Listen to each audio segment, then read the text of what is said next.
di acara debat Atos kali ini. Debat calon Waketos.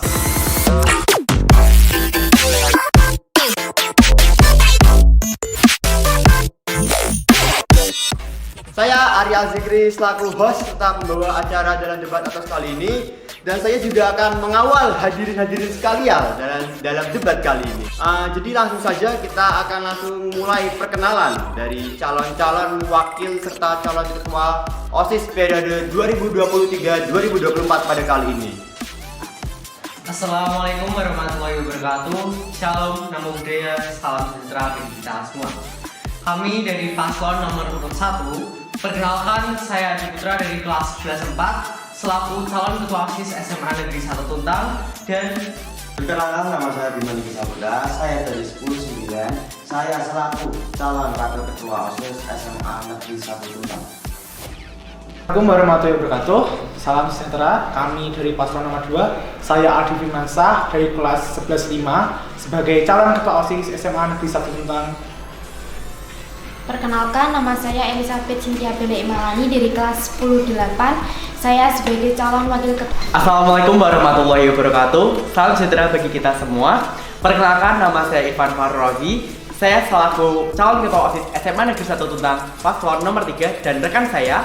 Perkenalkan, nama saya Muhammad Bilyasi. Saya dari kelas 10 7 dari paslon nomor 3 yang sebagai calon wakil ketua OSIS di SMA Negeri 1 Tuntang. Sekian perkenalan dari paslon 1, 2, dan 3. Akhir kata, wassalamualaikum warahmatullahi wabarakatuh. Oke, mungkin itu perkenalan dari para calon ketua dan juga wakil ketua OSIS dari SMA Negeri 1 Tuntang periode 2023-2024. Kalau begitu langsung saja kita mulai pembacaan visi misi dan program unggulan pada kali ini. terima kasih atas kesempatan yang telah diberikan oleh Anda Arya Osi. Di kesempatan kali ini izinkan kami selaku paslon nomor urut 1 untuk menjelaskan visi dan misi kami apabila kami terpilih menjadi ketua dan wakil ketua OSIS SMA Negeri 1 Tuntang.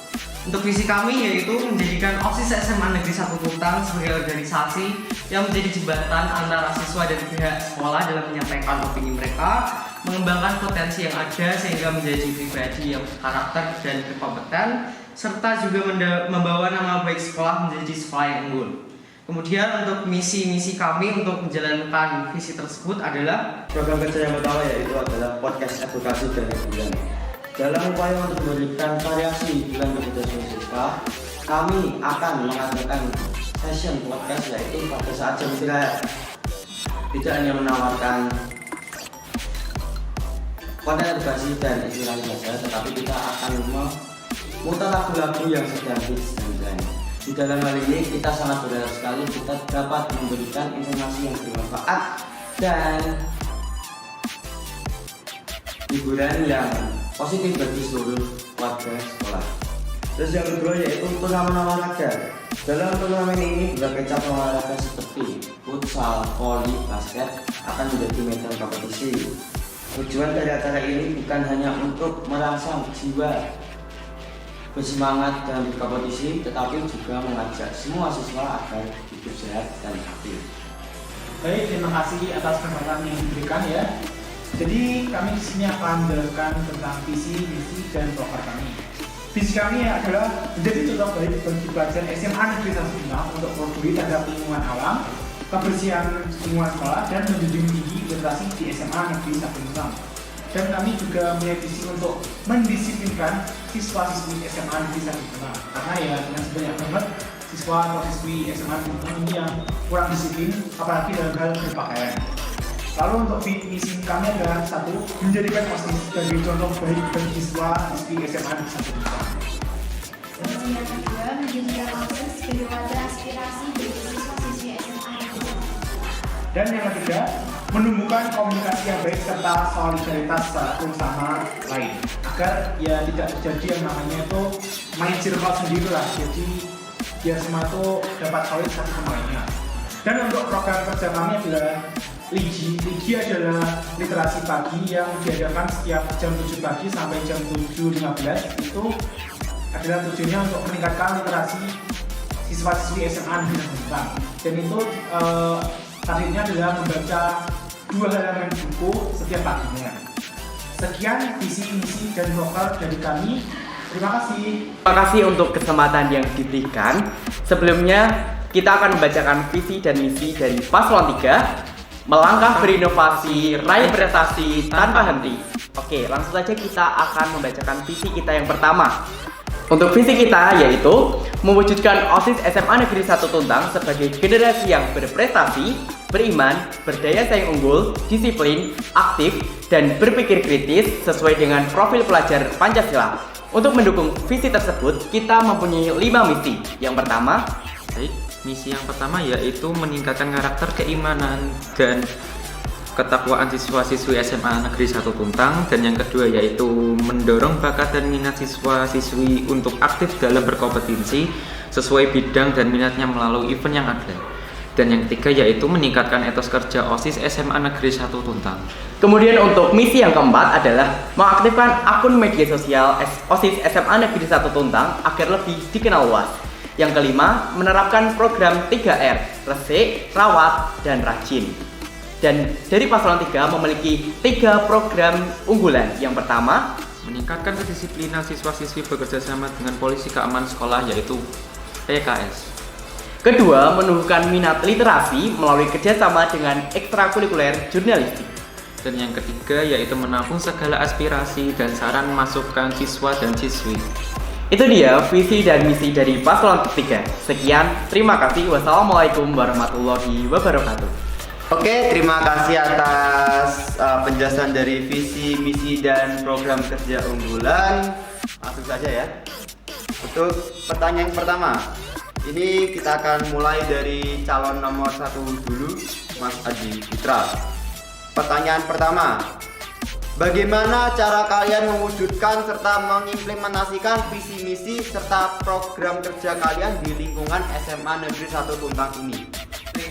Kemudian kami juga berfokus pada komunikasi terbuka dengan siswa melalui rapat siswa dan survei untuk memahami kebutuhan dan aspirasi mereka.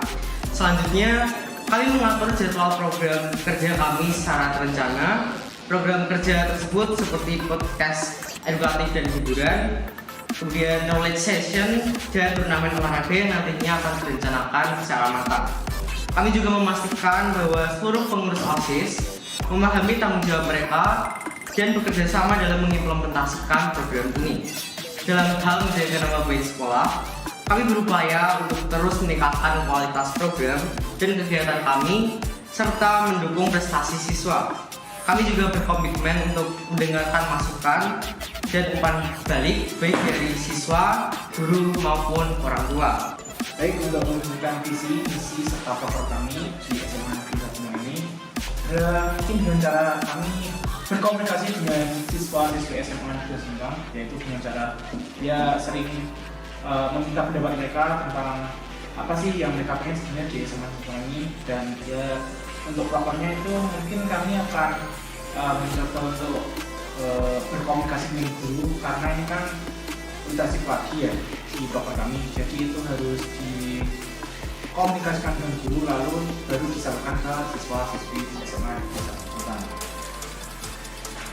Cukup sekian dari saya. Terima kasih untuk kesempatan yang diberikan. Mohon izin bertanya untuk paslon 2. Dalam mewujudkan literasi pagi itu, apakah media yang digunakan apakah media digital atau media buku? Karena pastinya siswa-siswi sekarang lebih fokus terhadap media digital dibandingkan pada literasi di buku, karena mereka terbiasa menggenggam handphone dan mereka terbiasa membaca melalui handphone mereka masing-masing. Jadi apakah media yang kalian gunakan untuk mewujudkan literasi pagi ini? Baik, terima kasih atas pertanyaannya Mas Irfan. Jadi untuk medianya itu mungkin kami akan membuat Google Form dulu tentang votingnya, itu kayak mereka tuh lebih nyaman di media digital atau di media buku. Kalau seandainya mereka menginginkannya di digital itu menurut saya agak kurang ya, karena kan kebanyakan dari siswa-siswi SMA di Tuntang ini mereka itu udah pernah diberi literasi digital, tapi mereka itu malah membuka yang lain. Contohnya itu malah mereka membuka WhatsApp lah, Instagram, TikTok, dan malah tidak membaca literasi digital yang diberikan oleh guru. Jadi mungkin kalau saya lebih prefer untuk literasi digital menggunakan buku. Begitu Mas Irfan. Oke, izin bertanya kembali. Apakah untuk penyediaan buku sebagai media literasi itu disediakan dari pihak sekolah ataupun pihak penyelenggara atau mereka yang membawa bukunya masing-masing secara pribadi? Baik. Untuk menjawab hal tersebut mungkin bisa membawa pribadi juga, karena kan kadang mereka kan membaca buku yang ya bisa dibilang kayak yang seru-seru kayak novel, komik atau semacamnya gitu. Sedangkan kalau dari sekolah itu kan biasanya lebih kayak ke edukasi itu. Jadi terkadang murid itu bosan. Jadi boleh membawa sendiri dari rumah secara pribadi. Baik, kami selaku paslon nomor urut 1 izin untuk bertanya kepada paslon nomor urut 2. Oke, paslon nomor urut 1 saya silakan berbicara, dimulai sekarang. Terkait program kerja yaitu LIGI, bagaimana cara kamu untuk menjadikan program kerja tersebut menjadi efektif? Karena berkaca pada pengalaman sebelumnya, tidak semuanya ikut andil dalam program kerja tersebut. Untuk mengajar keefektifan itu mungkin setiap guru di kelas yang pada jam pelajaran pertama itu mungkin memang harus lebih tegas lagi tentang kayak pada siswanya atau siswinya tentang literasi ini, karena literasi ini sangat penting banget bagi SMA kita, bahkan untuk Indonesia juga, karena di Indonesia juga kan sangat krisis literasi banget. Nah, jadi kayak harus benar-benar lebih dekat lagi. Jadi misalnya itu, atau mungkin kayak sebagai ketua kelasnya itu harus tegas kepada para anggotanya tentang literasi ini, kayak harus tegas banget gitu. Untuk pertanyaan bagaimana cara mewujudkan atau mengimplementasikan visi dan misi serta proker, mungkin yang pertama mungkin kita akan melakukan musyawarah terhadap semua anggota, karena pastinya kita dalam mewujudkan visi dan misi membutuhkan kerjasama komunikasi antar anggota agar visi dan misi kita terlaksana. Tidak mungkin, karena apabila kita menjalankan visi dan misi kita hanya berdua itu tidak mungkin dapat terlaksana. Maka dari itu butuh kerjasama dan bantuan dari seluruh anggota pengurus OSIS. Karena kita juga punya kerjasama dengan polisi keamanan sekolah dalam meningkatkan kedisiplinan, serta ada juga kerjasama dengan ekstrakurikuler jurnalistik dalam menumbuhkan minat literasi siswa-siswi. Maka dari itu mungkin program unggulan atau visi misi yang kita punya dapat terlaksana dengan adanya kerjasama dan bantuan dari seluruh anggota. Mungkin itu saja yang bisa saya jawab, kurang lebihnya mohon maaf, terima kasih. Tadi paslon nomor 3 menyinggung tentang kerjasama di dalam kepengurusan OSIS. Pertanyaan saya, bagaimana cara kamu untuk mengajak salah satu pengurus OSIS yang kurang untuk diajak kerjasama, dalam artian lebih mementingkan egonya daripada untuk kepentingan bersama? Kemudian mereka masuk organisasi juga karena keinginan mereka sendiri. Pastinya mereka juga dituntut untuk bisa bekerja sama dalam sebuah tim, dan apabila mereka tidak mau, maka dari itu kenapa kok kalian mau masuk organisasi tapi kalian tidak mau diajak kerja sama? Pastinya kalian sendiri harus sadar bahwa diri kalian masuk dengan melalui beberapa tes wawancara, tes tertulis, dan itu semua sudah dilakukan dengan effort yang cukup lebih. Baik, terima kasih paslon nomor 3. Itu adalah jawaban dari mereka semua tentang pertanyaan saya yang nomor 1, yaitu bagaimana cara kalian mewujudkan serta mengimplementasikan visi misi serta proker. Dan tadi saya dengar-dengar ini banyak yang menyinggung soal kedisiplinan seperti itu ya nampaknya. Dan ini juga mungkin berkaitan dengan pertanyaan nomor 2. Saya langsung saja menyebutkan pertanyaan nomor 2, yaitu kedisiplinan para siswa merupakan isu yang sering dan selalu menjadi tren di kalangan lingkungan pendidikan, terutama di sekolah ini. Bagaimana cara kalian menghadapi serta mengatasi isu tersebut?